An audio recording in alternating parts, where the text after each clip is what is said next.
เมนต์ใต้คลิปเลยเนาะทุกคนเนาะ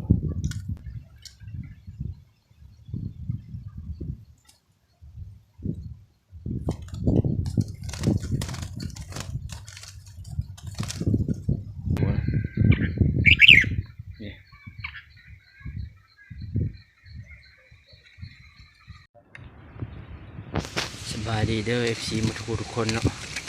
วันนี้เขาเปลี่ยนนกต่ออีกแล้วทุกคนตัวอยู่ในกรงนั้นเนาะกรงผสมเนาะออกมาเนาะนี่แม่นตัวเล็บขาวเด้อ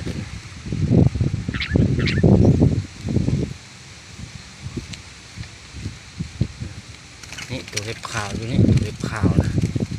เล็บขาวอยู่กรงนี่นกต่อ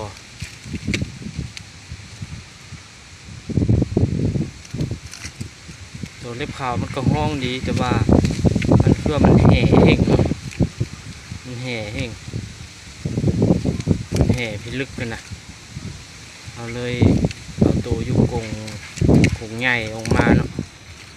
ยุกงผสมเนี่ยออกมานะ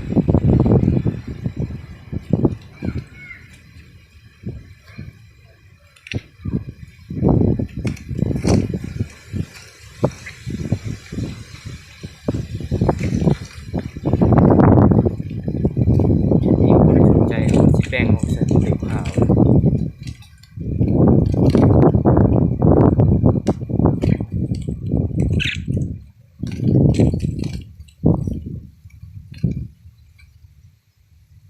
แต่สนใจกันติดต่อมาได้เด้อทุกคนนะ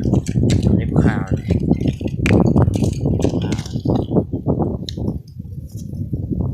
แป้งออกเนาะ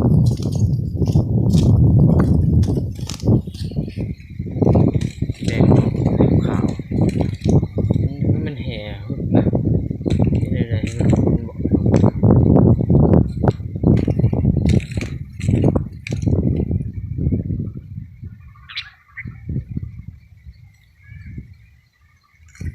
ตัวนี้ยังว่าเอาไข่เลยหากระใส่กรงมื้อนี้ใส่มือเช้าเนาะใส่กรงต่อ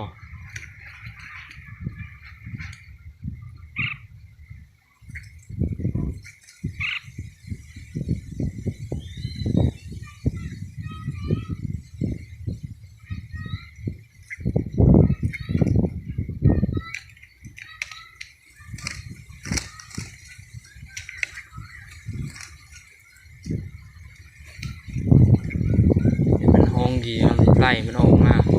เพื่อสิไล่ออกมาได้เนาะบ่เป็นง่ายไล่ออกมาใส่กรงเขียวแล้วก็มาใส่ตุ้มโตนี่อีก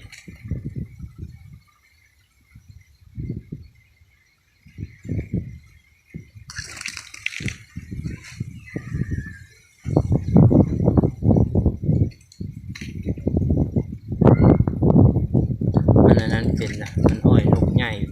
ไอ้อ้อยนกป้าเป็นเนาะตัวนี้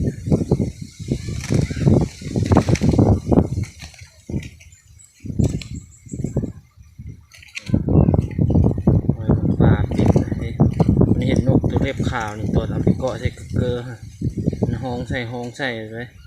อันนี้เขาอยู่ไกลมันบุกล้าห้องเนาะบุกล้า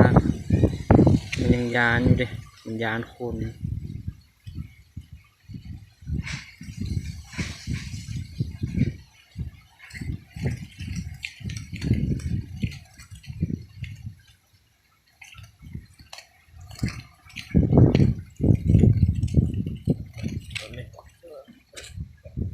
ข่าวเนี่ยมาเลยที่ท่านได้สนใจนั่น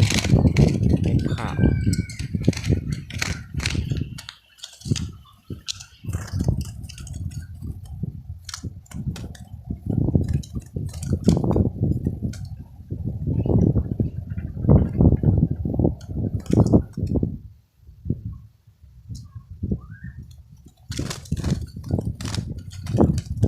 คอมเมนต์ใต้คลิปเลยเนาะทุกคนเนาะ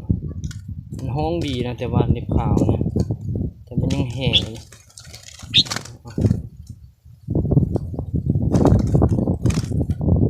พานกต่อแห่น้ำเนี่ยตัวเล็บขาวนะ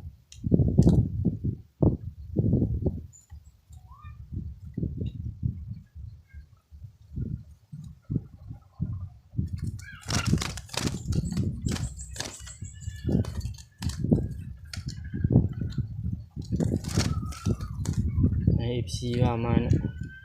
ให้ราคาได้เท่าใดเนาะตัวเล็บขาวตัวนี้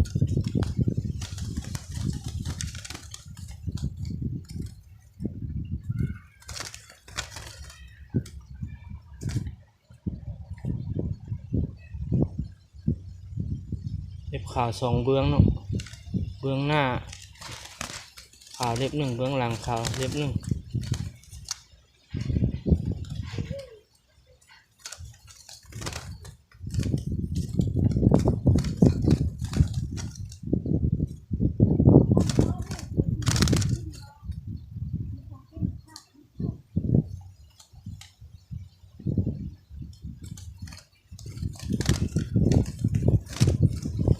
ให้เบิ่งชัดๆเด้อทุกคนเลย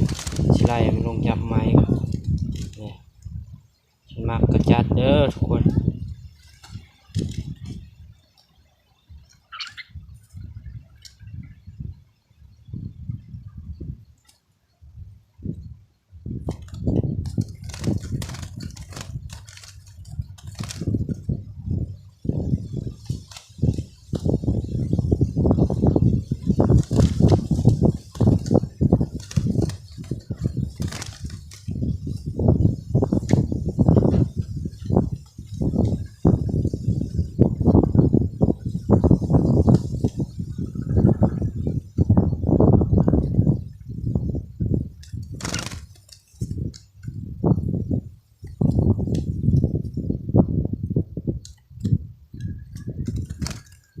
มักกระจัดเนาะนี่เนาะ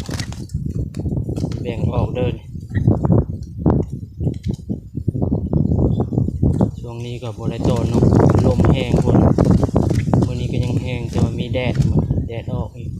แต่ว่าพัดลมนี่แห้ง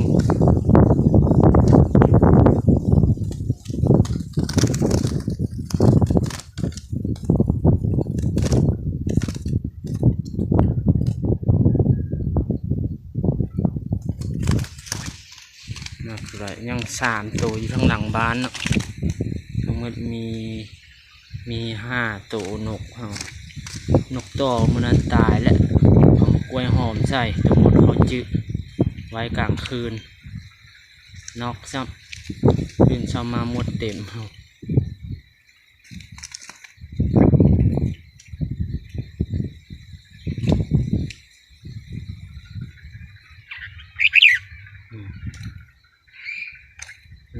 มันห้องใส่ได้ตัวนี้มันกายนะลองเอามาสักอันเห็นตัวเล็บขาวอยู่นะนี่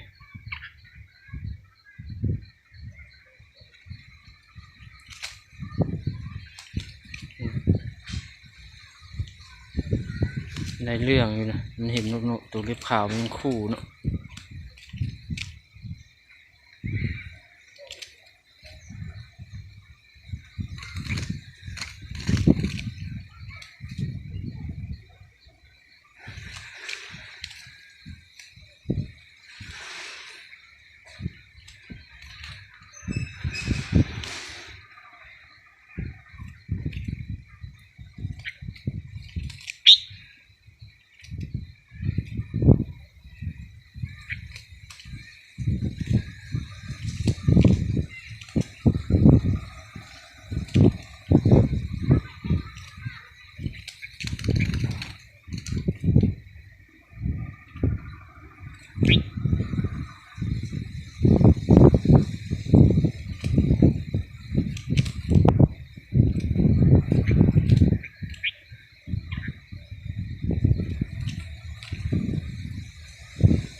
พออยู่ไกลบุชันสิมันห้องคู่เดียวเลย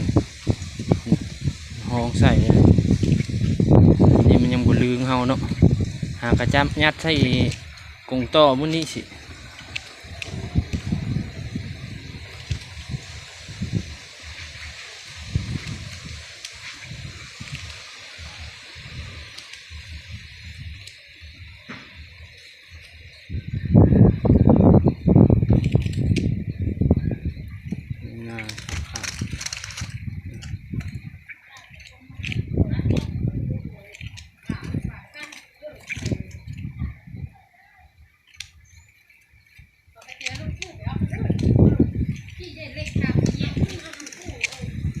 ข่ไม่ได้สำเร็จ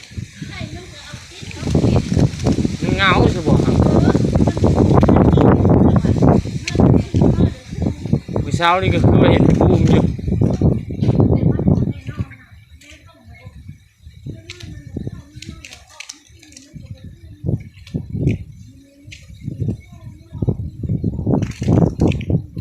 แม่จับไก่ไปขายเนาะทุกคนแม่ไก่ตีสักมันบุกภูมิไข่อะมันเหงาเนาะ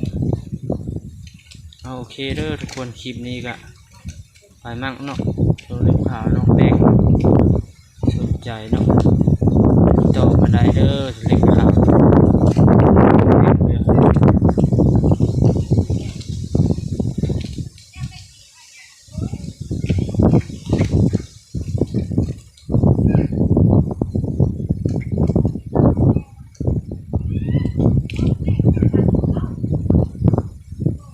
โอเคเนาะทุกคนคลิปนี้ก็จบเพียงเท่านี้เนาะ